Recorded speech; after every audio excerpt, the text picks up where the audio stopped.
Good afternoon, everyone. My name is Sangeet Kayastha. I work with YPEER ASIA Pacific Center in Thailand, as well as work with other national networks and other entities in Asia Pacific and beyond. I started my career in 2006 with the issues of HIV, gender rights, and SRHR. And in last 20 years, what I have personally witnessed is lots of achievement made by different countries, regional groups, as well as UN agencies, while uh, discussing the issues of rights, HIV, gender rights, and beyond.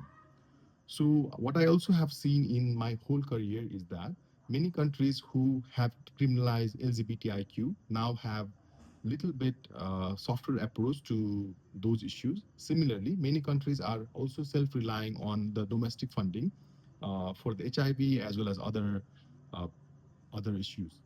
And in my personal opinion, till before COVID, things were quite progressive. We have seen example from many countries, especially in my own region, that many countries decriminalize uh, LGBTIQ. Many countries also started recognizing same-sex marriage. Many countries decriminalized same-sex marriage, and also there was also similar progress in other regions, including Africa, European regions, and others.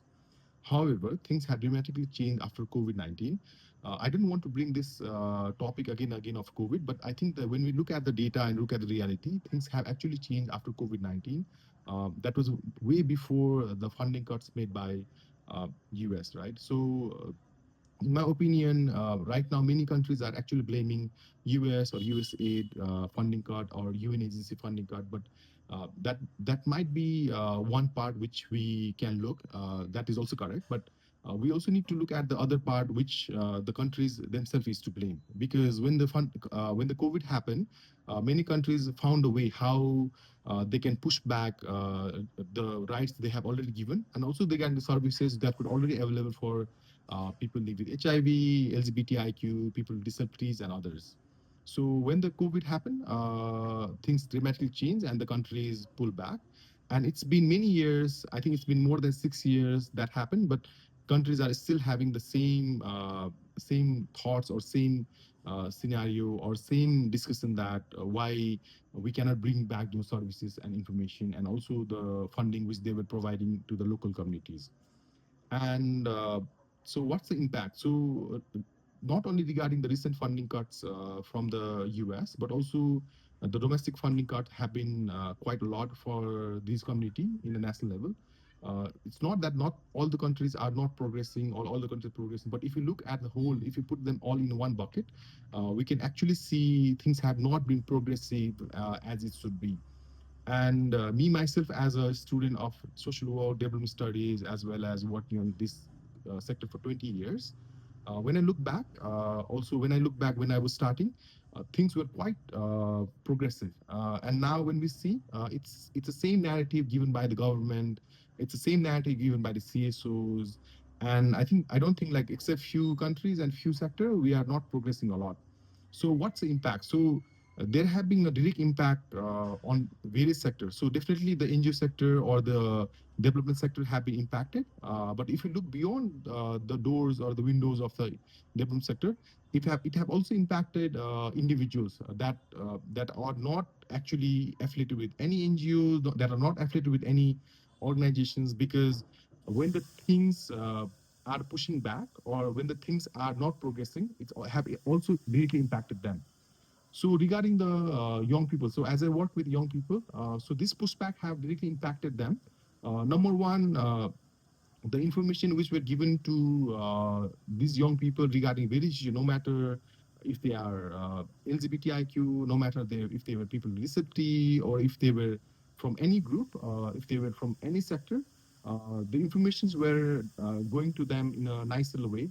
But now, because of funding cuts, it has impacted them. Number two, the progress or advocacy which NGOs or CSOs or even the activists were doing, uh, things have been a little bit different. So in many countries, we have also seen that there are lots of violence going on regarding the specific groups, especially LGBTIQ, and then that have really hampered other young people or other groups who were actually advocating for them.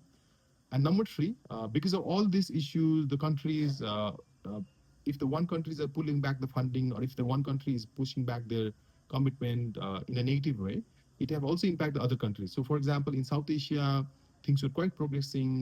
There were lots of laws, lots of issues, especially because as I belong to Nepal, now things have not pushed back, or it's not going back, but the progress which were made in many South Asian countries, it's not progressing as it was before.